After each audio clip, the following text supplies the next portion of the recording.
दीदी किसान, बदलते भारत की शान।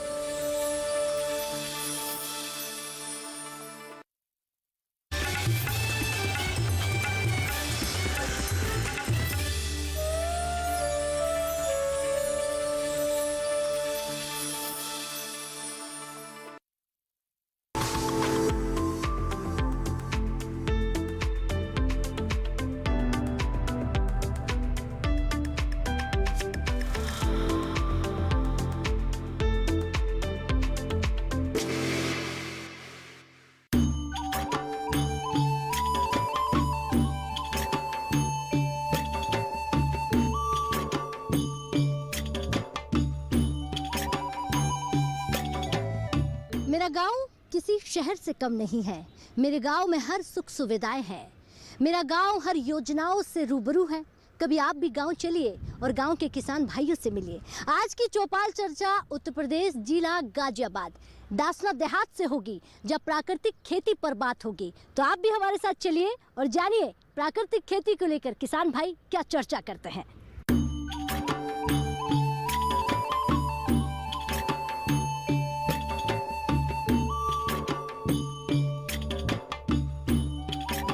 निकल रहे थे तो हमने आपको ये बताया कि आज गांव चल रहे हैं और गांव पहुंच चुके हैं, जहां चौपाल सज चुकी है और आज चर्चा होगी प्राकृतिक खेती पर।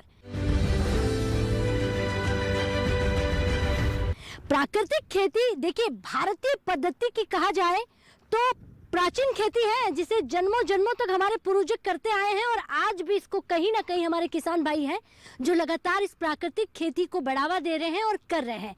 इसी को लेकर आज चर्चा करेंगे। वैज्ञानिक हैं, डॉक्टर हैं, किसान भाई भी मौजूद हैं और यहाँ पर किसान महिलाएं भी मौजूद हैं। यहाँ पे डॉक्टर साहब रहेंगे, उनसे सबसे पहले सवाल करूंगी मैं। जी, क्या नाम है आपका? डॉक्टर प्रमोद कुमार, वैज्ञानिक कृषि विज्ञान केंद्र मुरादनगर गाजियाबाद। जी, अब सवाल प्राकृतिक खेती को लेकर करेंगे कि लगातार भारत सरकार हो या बार बार हम ये चाहते हैं कि प्राकृतिक खेती को बढ़ावा दें ताकि जितनी भी हमारी जमीन है, फसल है, वो उपजाऊ हो, बेहतर हो। वर्तमान में हमारा भारत सरकार और उत्तर प्रदेश सरकार परंपरागत कृषि विकास योजना के अंतर्गत प्राकृतिक खेती पद्धति को बढ़ावा दे रही है। देखिए, हमारे प्राकृतिक खेती बहुत प्राचीन हमारी पद्धति है, लेकिन बदलती परिस्थितियों में, बदलते हमारे जो ग्लोबलाइजेशन है, उसमें प्राकृतिक खेती का भी थोड़ा स्वरूप धीमे धीमे परिवर्तन हो रहा है। जैसे कि आपने देखा होगा 2-3 वर्षों से हमारा पर्यावरण प्रदूषण का पराली जलाने की समस्या काफ़ी विकट उत्पन्न हुई है। तो इसके विकल्प के तौर पे और किस प्रकार से इसको प्राकृतिक खेती में समावेश किया जाए, इसके लिए इन सीटू फसल अवशेष प्रबंधन किया गया कि उससे हम प्राकृतिक खेती कैसे करें। देखिए, हम सबसे पहले थोड़ी भ्रांतियाँ होती हैं कि प्राकृतिक खेती क्या है, कि कुछ कहते हैं जी ये पहाड़ों पे ही हो सकती है, कुछ कहते हैं कि ये रिमोट में ही हो सकती है। नहीं, ये कहीं भी संभव है। जैसे कि प्राकृतिक खेती वर्तमान में हम गाजियाबाद की बात करें, हम यहाँ किस प्रकार से इसको, जैसे हम किसान भाइयों को जागरूक कर रहे हैं, कुछ हमारे तैयार हुए हैं, कुछ कर रहे हैं और आगे भविष्य में भी हम इनको प्रमोट कर रहे हैं कि प्राकृतिक खेती की तरफ अग्रसर हों। तो प्राकृतिक खेती का मेन जो कंसेप्ट है उसमें ये है कि हम बाहरी तत्वों का कम से कम समावेश करें या न समावेश करें।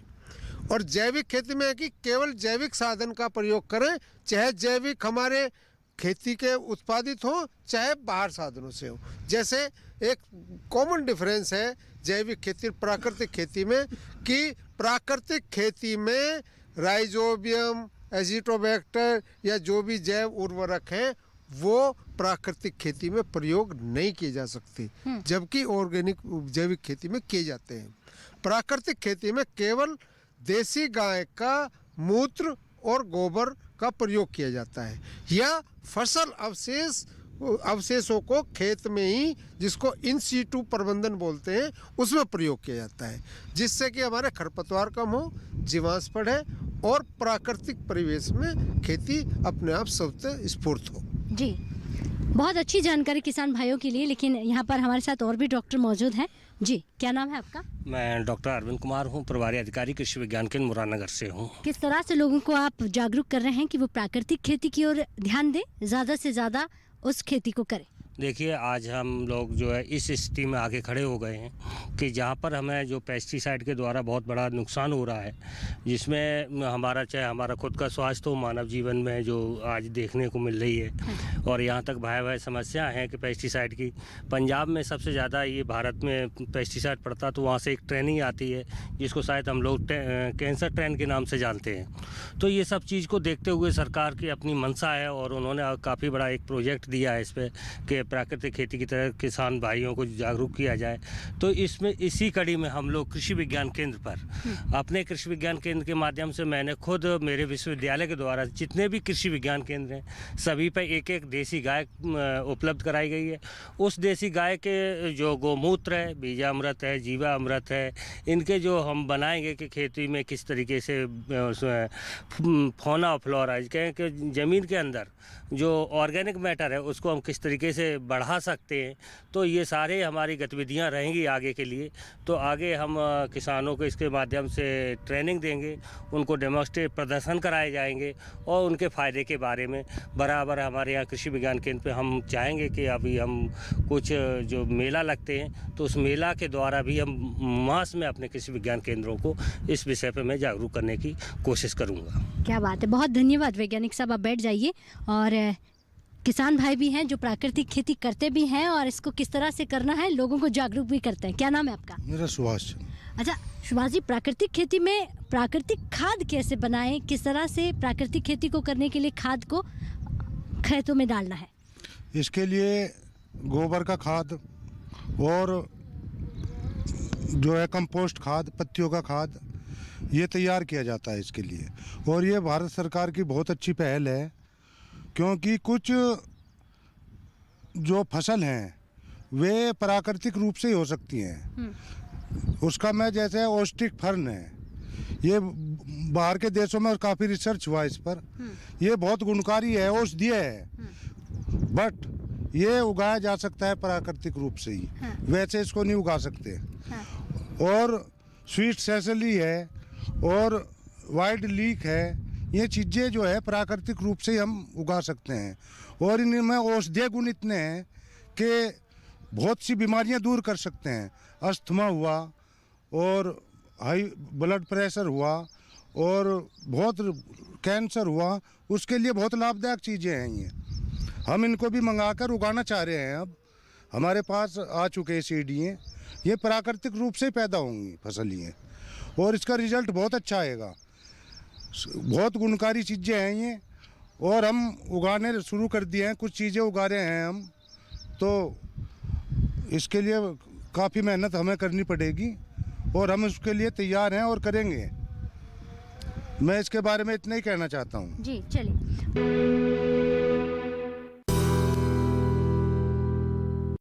चलिए अब देखते हैं प्राकृतिक खेती से जुड़ी हुई एक विशेष रिपोर्ट।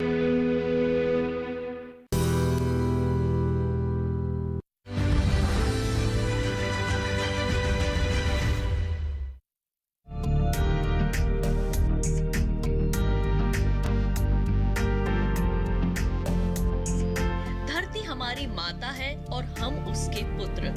जिस तरह एक माँ अपने बच्चों को पालती पोसती है, उसी तरह धरती भी अपनी उपज से इंसानों का पेट भरती है। अगर आपको एकदम शुद्ध फसलें उगानी है तो प्राकृतिक खेती अपनानी होगी। प्राकृतिक खेती देसी गाय पर आधारित कृषि पद्धति है जो मुख्य रूप से मिट्टी के स्वास्थ्य पर जोर देती है। मिट्टी जितनी स्वस्थ होगी, फसल भी उतनी ही बेहतर होगी। दरअसल मिट्टी में पौधों के विकास के लिए 16 तरह के पोषक तत्व होते हैं। देसी गाय के गोबर में ये सभी तत्व मौजूद हैं और कमाल की बात ये है कि एक अकेली गाय 30 एकड़ जमीन पर खेती के लिए काफी है। देसी गाय के गोबर और मूत्र की गंध केंचुओं की संख्या बढ़ाने में भी मददगार है। हम सभी जानते हैं कि केंचुए किसानों के मित्र माने जाते हैं। आपको बता दें कि प्राकृतिक खेती के लिए गहरी जुताई की जरूरत नहीं होती। इसमें सिंचाई पौधों से कुछ दूर पर की जाती है, जिसमें सिर्फ 10% ही पानी लगता है। दूर से पानी देने के कारण जड़ों की लंबाई बढ़ती है, जिससे तनों की मोटाई और पौधों की लंबाई में भी इजाफा होता है। साथ ही प्राकृतिक खेती भूमिगत जल को बढ़ाने में भी है सहायक।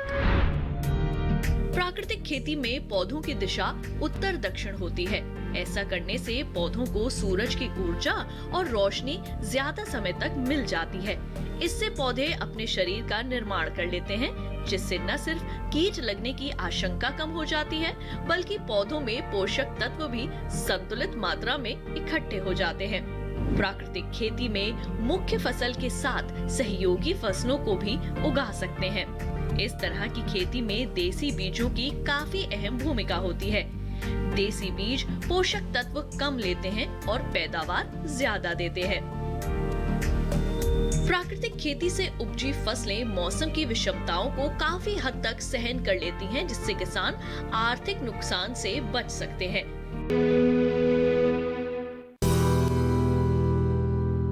चौपाल चर्चा में वक्त हो गया है एक छोटे से ब्रेक का। ब्रेक के बाद फौरन हाजिर होते हैं।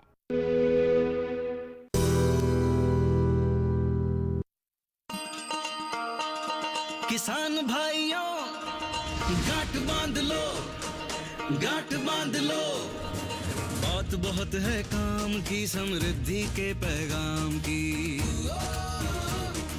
मिट्टी के मिजाज को समझो, मिट्टी के हर राज को समझो। मिट्टी की तुम जांच कराओ, मुफ्त सॉइल हेल्थ कार्ड ले जाओ। कभी मुनासिब बीज लगाओ, सही किस्म की खाद ले आओ। जितनी जरूरी उतनी डालो, सही मात्रा खुद पहचानो। इसको अपना मंत्र बना लो, मिट्टी की सेहत को जानो। बात बहुत है काम की, कम लागत अधिक वरदान की। किसान भाइयों गांठ बांध लो। आज ही मिट्टी की जांच कराएं। राज्य सरकार के कृषि अधिकारी से संपर्क करें और मुफ्त में सॉइल हेल्थ कार्ड पाएं। कृषि और किसान कल्याण मंत्रालय द्वारा किसान हित में जारी। तो ब्रेक के बाद एक बार फिर आपका स्वागत है। फिर चौपाल चर्चा में चर्चा करते हैं।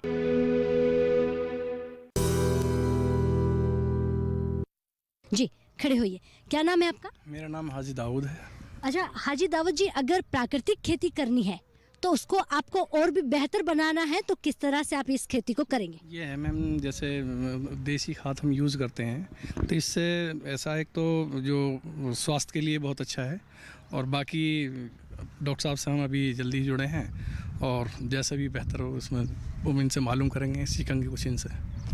खेती तो करते होंगे आप, तो प्राकृतिक खेती को समझ में आया आपको, करने से क्या फ़ायदा है? अभी इनसे सीख रहे हैं हम थोड़ा, अभी 3-4 महीने से इनसे जुड़े हैं जी। तो इंशाल्लाह जैसे भी यानी कि वो होगा, बाकी रिजल्ट जो ही सामने आएगा। चलिए ठीक है। पशुपालन तो अभी फ़िलहाल नहीं हमारे पास है, जैसे मतलब जैसे गोबर वगैरह की ज़रूरत पड़ती है तो और भी पड़ोस में जैसे पाल रखा है उनसे गोबर ले लेते हैं। चलिए, आसपास से गोबर लाकर खाद बना ली जाती है। बहुत बहुत धन्यवाद। आप बैठ जाइए जी, खड़े होइए। क्या नाम है आपका? मेरा नाम धर्मेंद्र चौधरी। अच्छा धर्मेंद्र जी, खेती आप करते होंगे? जी करते हैं। तो उसमें प्राकृतिक खेती को लेकर कहा जाए कि भाई ज़्यादा से ज़्यादा प्राकृतिक खेती करिए ताकि फसल अच्छी हो, आमदनी भी दोगुनी हो, दूसरा लोगों के घरों तक जो अनाज पहुँचे वो बहुत बेहतर हो, उसमें कुछ मिलावट नहीं हो। आजकल बीमारियाँ इतनी फैल गई हैं, तो उसके लिए आप क्या किस तरीके से खेती को करते हैं? माननीय प्रधानमंत्री जी कहते हैं कि जीरो बजट पर खेती होनी चाहिए, तो हम लोग उस पर कोशिश कर रहे हैं कि जीरो बजट पर बिल्कुल कोई खर्चा ना आए हमारा, हम जीरो पर कर सकते हैं। तो हम लोग जो हमारे पूर्वज हमें बता गए हैं उसी तरह से हम करते हैं। उससे जो है हम अपने खेत को एक गड्ढा खोद के उसके अंदर जो गोबर का खाद, पत्ती और पूरी साल का जो छिलका वगैरह जो भी होता है उसमें डाल देते हैं उसे। उसके बाद बालू का रेत डाल देते हैं उसके ऊपर, जिससे कि उसे बीच बीच में काटते रहते हैं। पूरा एक फसल बोने के बाद में उसके बाद फिर हम फसल दूसरी नहीं बोते। उसके बाद जैसे बरसम होती है हमारे यहाँ पे जो है, बरसम को बो दिया और वो इतनी हरी घास हो जाएगी तो उसे फिर जुताई कर देते हैं। उसके बाद कोई दूसरी फसल हुई तो वो बोती, कुछ कोई खाद नहीं डालते, लेकिन कंटिन्यू कम से कम एक साल तक हम उसे खाली जोताई करते रहते हैं। हरी खादी की फसल बोते रहे और उसे जोतते रहे, फसल बोलते हैं जोतते रहे। उसके बाद 1 साल बाद तब फसल बोते हैं। अच्छा। उसमें हम कुछ भी नहीं डालते, कोई भी चीज़ उसके अंदर डालते नहीं है, ना कोई यूरिया, ना कोई डाई, ना कोई जैविक खाद, ना कुछ नहीं। बस जो 1 साल तक केवल जुताई उसके खेत की जुताई होती रहती खाली जो है। और एक वो होती है, यहाँ पर तो खैर नहीं होता, एक गोलड़ी होती है, उसे जुताई करने के बाद में गोलड़ी फेर देते हैं उसे जो है। तो जो बड़े बड़े पत्थर बड़े बड़े खेत में डले हो जाते हैं वो सब फूट कर हो जाती है, तो उसमें खेत में जो सेवटा पड़ा रहता है मिट्टी नरम हो जाती है। तो उसके बाद फिर तब जो है उससे फसल बोते हैं। तो हमें पूरे साल जो फिर उसमें कुछ भी चीज़ डालने की जरूरत नहीं पड़ती, क्योंकि ऑटोमेटिक ही ज़मीन की जो ताकत है ना वो इकट्ठी हो जाती है। और जब इकट्ठी हो जाती है तो जो 6 महीने की फसल होती है उसमें फिर वो पावर के साथ में उसमें इस्तेमाल होता है। तो फिर ये चीज़ें डालने को जरूरत नहीं है। लेकिन उसके लिए कम से पेड़ जो 6 महीने से 8 महीने का पेड़ कम से कम चाहिए जो खेत आपका खाली हो। वैसे उससे पहले जो नहीं हो सकती ऑर्गेनिक खेती, जो प्राकृतिक खेती आप कह रहे हो, उसके लिए खाली ज़मीन छोड़ना बहुत ज़रूरी है। यदि खाली ज़मीन आपके पास में 6 महीने 8 महीने आप नहीं छोड़ दोगे, उसकी जुताई नहीं करोगे, तो आप उसमें प्राकृतिक खेती नहीं कर पाओगे, क्योंकि लागत उसमें इतनी, यदि दूसरी चीज़ें लगाओगे तो प्राकृतिक नहीं हुई वो। और यदि आपको बिल्कुल प्राकृतिक की लेनी है तो उसके लिए आपको टाइम चाहिए। प्राकृतिक जो पैदावार आपके पास में होगी वो इंसान के लिए उससे बेहतर कोई भी चीज़ नहीं है। आप चाहे फल ले लीजिए, चाहे आप मतलब कहें सब्जी ले लीजिए, चाहे कुछ भी चीज़ ले लीजिए, उससे ज़्यादा कोई भी चीज़ किसी इंसान को फ़ायदा नहीं कर सकती। तो मेरा मानना तो ये है कि प्राकृतिक खेती में सबसे बड़ा फ़ायदा ये है कि इंसान के जीवन के लिए प्राकृतिक खेती अनिवार्य है। और कम से कम 5 बीघे, किसी के पास 10 बीघे ज़मीन है तो कम 2 बीघे खाली छोड़ दे, किसी के पास 20 बीघे है तो मतलब कहीं 5 बीघे छोड़ दे, किसी के पास 50 बीघे है तो 10 बीघे छोड़ दे। तो वो कम से 1 साल तक उसे खाली छोड़ के उसकी जुताई करे और उसके बाद में उसमें फसल बोगा, उसमें कुछ भी डालेगा तब भी उसकी फसल अच्छी होगी। जी चलिए, बहुत धन्यवाद आपका। ये जानकारी किसान भाइयों के लिए बहुत महत्वपूर्ण है कि प्राकृतिक खेती आप करिए। क्या इस पर आप समझते हैं काम हुआ कि नहीं हुआ? मेरा नाम राकेश है मैडम। हम देसी गाय के गोबर को उसको हम खाद में मिलाते हैं और गौमूत्र का स्प्रे वगैरह करते हैं फसल पे, और उससे हमें खेती बहुत बढ़िया होती है। और बताइए आप। जी, प्राकृतिक खेती की जब हम बात करें तो आपने कहा कि देसी गाय पालते हैं, उसके मल मूत्र से आप खाद बनाते हैं। उस खाद को कितने समय समय में आप खेत में डालते हैं? उसे हम घेरते हैं समय समय के करीब करीब 2 महीने पीछे, थोड़ा सा 1 महीने के पीछे उसे थोड़ा थोड़ा खाद हम घेरते हैं उसमें। और उसके बाद हमारी फसल को फिर जब उसके बाद देखते हैं तो उसमें गौमूत्र का हम उसमें स्प्रे करने के बाद फसल हमारी बहुत बढ़िया होती है। ये है मैडम। और बताइए। जानकारी कहाँ से जुटाते हैं? मैडम कृषि विज्ञान केंद्र से, और हमारे कुंडू जी डॉक्टर साहब इनसे जानकारी लेते हैं। क्या इस धूप में वैज्ञानिक डॉक्टर आपके चौपाल चर्चा में आते हैं? हाँ बिल्कुल आते हैं जी। बहुत बढ़िया आते हैं। जब इनसे सलाहकार लेते थे हम। और कनौजा गांव में हमने गोभी वगैरह बैंगन वगैरह लगा रखे हैं, और उसमें हम अपना गौमूत्र का स्प्रे करने के बाद कोई कीड़ा कोई रोग कुछ नहीं, और बाहर की चीज़ हम कुछ नहीं लगाते हैं जी। कोई दवाई कोई कीड़ा कुछ नहीं। बहुत धन्यवाद। अब कुछ लोगों से सवाल भी ले लेते हैं कि आपके सामने डॉक्टर बैठे हैं, वैज्ञानिक भी हैं, और उनसे आप क्या जानकारी लेना चाहते हैं प्राकृतिक खेती पर। जी डॉक्टर साहब, प्राकृतिक खेती करना आसान है लेकिन इसको करने के लिए जानकारी होना बहुत ज़रूरी है। तो आप लोगों को किस तरह से लोगों के बीच पहुंचते हैं और ये जानकारी देते हैं? मैम, चूँकि प्राकृतिक खेती जो कि हम पिछले कई दशकों से हमारी जो आदत हो चुकी, चाहे हम किसानों की हो चाहे हमारे ग्राहकों की हो, कि वो हम रसायन पर आधारित हो चुके। चूँकि हमारा जब देश आज़ाद हुआ था तो हमारे पास भरपेट खाने के लिए भोजन नहीं था, तो हमने हरित क्रांति के रूप में जो रासायनिक खेती की वो आरंभ करना हमारी मजबूरी थी। लेकिन वर्तमान में हम आत्मनिर्भर हैं अनाज के मामले में, और अब हमें गुणवत्ता युक्त पदार्थ चाहिए खाने के, तो हम प्राकृतिक खेती के द्वारा ही संभव है। तो इसलिए चूँकि हमारा बीच में काफ़ी भी दिनों से हमारी आदत रसायन की तरफ है, एक हमारा ट्रेंड बन गया है, एक हमारी हैबिट में आ गया किसान भाइयों की, तो उससे दूर हटाने के लिए हम धीमे धीमे प्रयास कर रहे हैं, और इसका ग्राह्यता स्तर धीमे धीमे बढ़ता जा रहा है। हम इनकी जो जागरूकता का अभियान है, हम देखा होगा आपने कि कई बार हम किसान मेले में जो है भ्रमण कराते हैं, किसान मेले में स्टॉल लगाते हैं। हमारे कृषि विज्ञान केंद्र के प्रक्षेत्र है हमारा तलेटा में, वहाँ पर हमने इस साल से 3 प्लॉट, जिसमें एक जैविक का, एक कन्वेंशन खेती का, एक प्राकृतिक खेती का, तीनों का कंपैरिजन प्लॉट बनाया गया है, जिससे कि किसान खुद देख के कि भी कौन सा पद्धति अच्छी है और उसको सीखे, उससे मोटिवेट हो और उसकी तरफ बढ़े। हम इसके लिए जागरूक एक स्पेशल इसके बाद हम एक अभियान चलाएंगे अप्रैल से, जिसको जो है हम प्राकृतिक खेती अभियान रथ यात्रा के रूप में दिया गया है, जिसमें जगह जगह जाकर एक दिन में कई कई गांव को संतृप्त कर सके, जिसमें हमारी कृषि विज्ञान केंद्र मुरादनगर की पूरी टीम हम साथ जाएगी। तो डॉक्टर साहब ने बहुत अच्छी जानकारी दी है, बैठ जाइए, बहुत धन्यवाद आपका।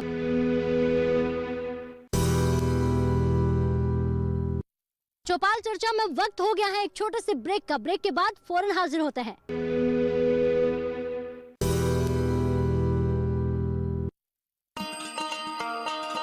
किसान भाइयों गांठ बांध लो, गांठ बांध लो, बात बहुत है काम की, समृद्धि के पैगाम की। मिट्टी के मिजाज को समझो, मिट्टी के हर राज को समझो, मिट्टी की तुम जांच कराओ, मुफ्त सॉइल हेल्थ कार्ड ले जाओ।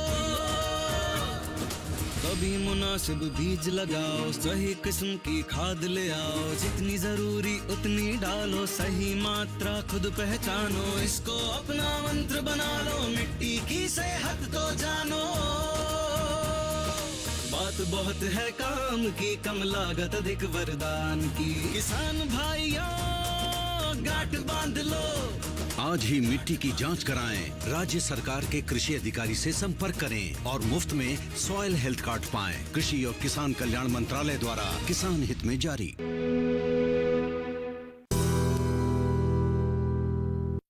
तो ब्रेक के बाद एक बार फिर आपका स्वागत है। फिर चौपाल चर्चा में चर्चा करते हैं।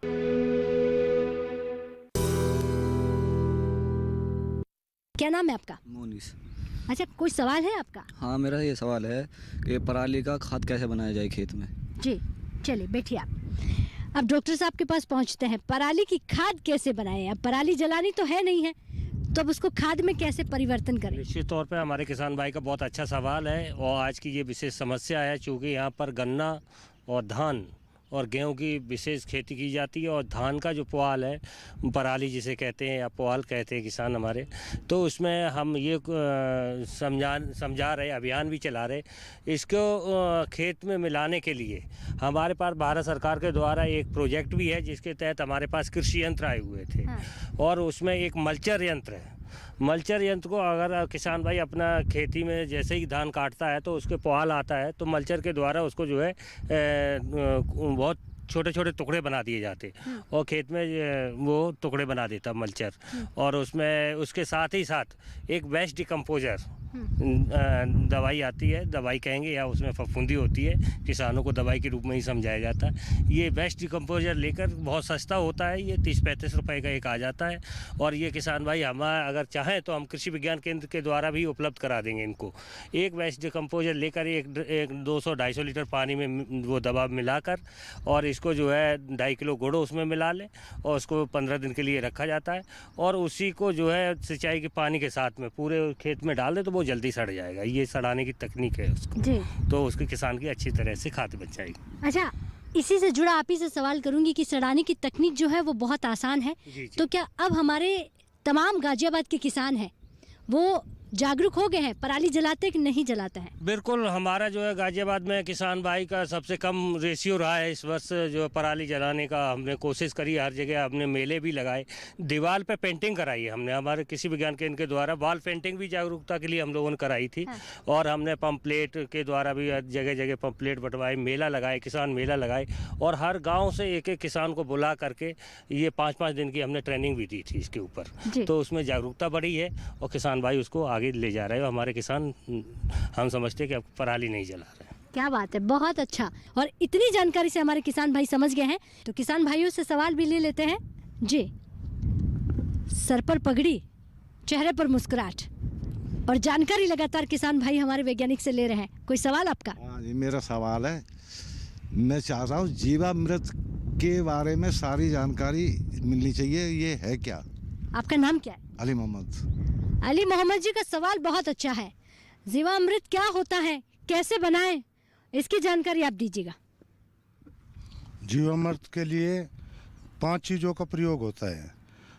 अलचिया सरसों की खल और सोयाबीन, इस ये 2.5 किलो दोनों यूज होते हैं। दालें 2 तरह की दालें, उड़द या अरहर की दालें 2.5 किलो, गौमूत्र, गाय का जो है गोबर, और जो फाइकस होता है, पीपल हुआ या बरगद हुआ, उसके नीचे की मिट्टी होती है 2 किलो, उसका हम घोल बनाते हैं और 15 दिन तक उसको ड्रम को हिलाते रहते हैं हम।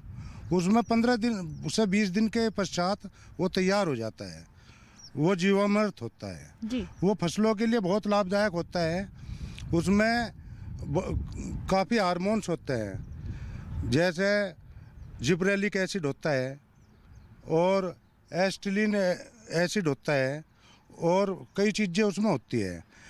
अमीनो एसिड होता है जो कि नाइट्रोजन में परिवर्तित होता है। तो ये फसलों के लिए बहुत लाभदायक है, ग्रोथ करता है फसलों की बहुत अच्छी। तो इसका प्रयोग हम फसलों में इस प्रकार से करते हैं बनाकर।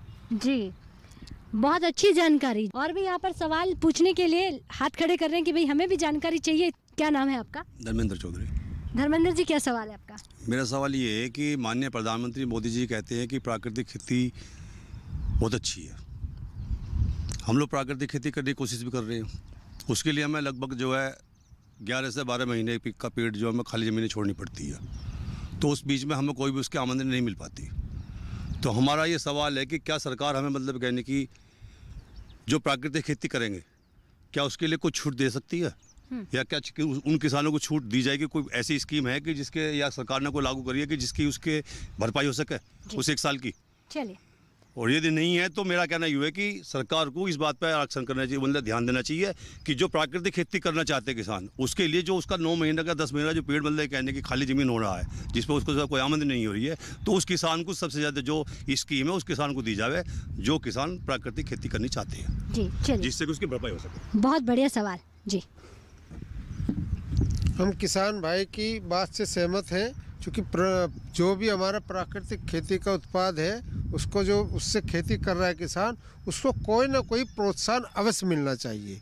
इसी क्रम में हमारे भारत सरकार की जो परंपरागत खेती विकास योजना है, उसके अंतर्गत विशेष प्रोत्साहन करने के लिए इस बार के बजट में प्रावधान किया गया है। तो अप्रैल से हमारे पास इसके बारे में जो भी भारत सरकार के दिशा निर्देश हैं, किस प्रकार से उनको प्रोत्साहित करना है, किस प्रकार से अनुदान दिया जाएगा, तो उसका हमारे पास ब्लूप्रिंट अगले अप्रैल में आ जाएगा। उसी के अनुरूप किस प्रकार से प्रोत्साहित करना है या प्रोत्साहन देना है किसानों को, कोई ना कोई इसमें व्यवस्था केंद्र सरकार द्वारा रखी जा रही है। बाकी हम अपने स्तर से भी जो भी किसान भाइयों का फीडबैक है, वो हम विभिन्न माध्यमों से अपने भारत सरकार को भेजते रहते हैं कि किसानों का इस प्रकार की समस्याएं उत्पन्न हो रही है, इस पे कोई ना कोई उनको प्रोत्साहन अवश्य दिया जाए जी। चौपाल चर्चा में आज वैज्ञानिक डॉक्टरों ने किसानों को लगातार जानकारी दी कि प्राकृतिक खेती कैसे होती है और अगर प्राकृतिक खेती करते हैं तो उससे कितना फायदा हो सकता है।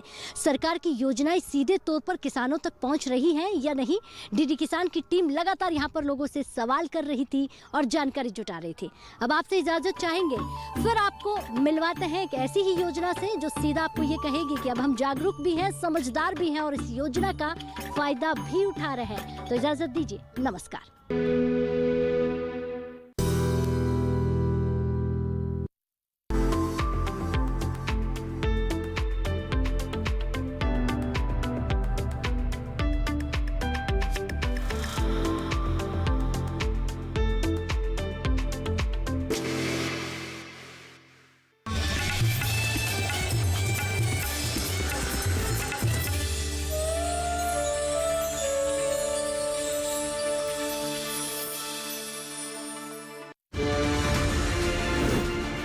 क्या भेड़ बकरियों में जीभ का नीला होना है कोई बीमारी?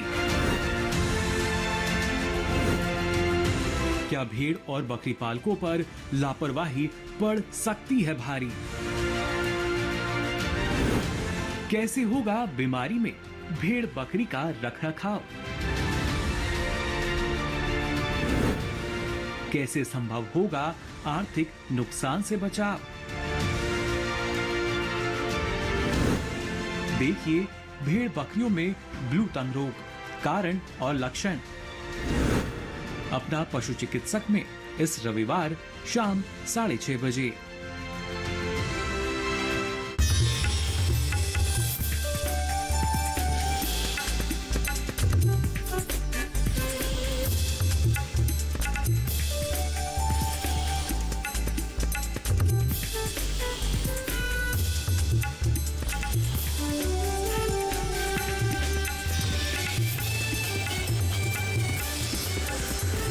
डीडी किसान।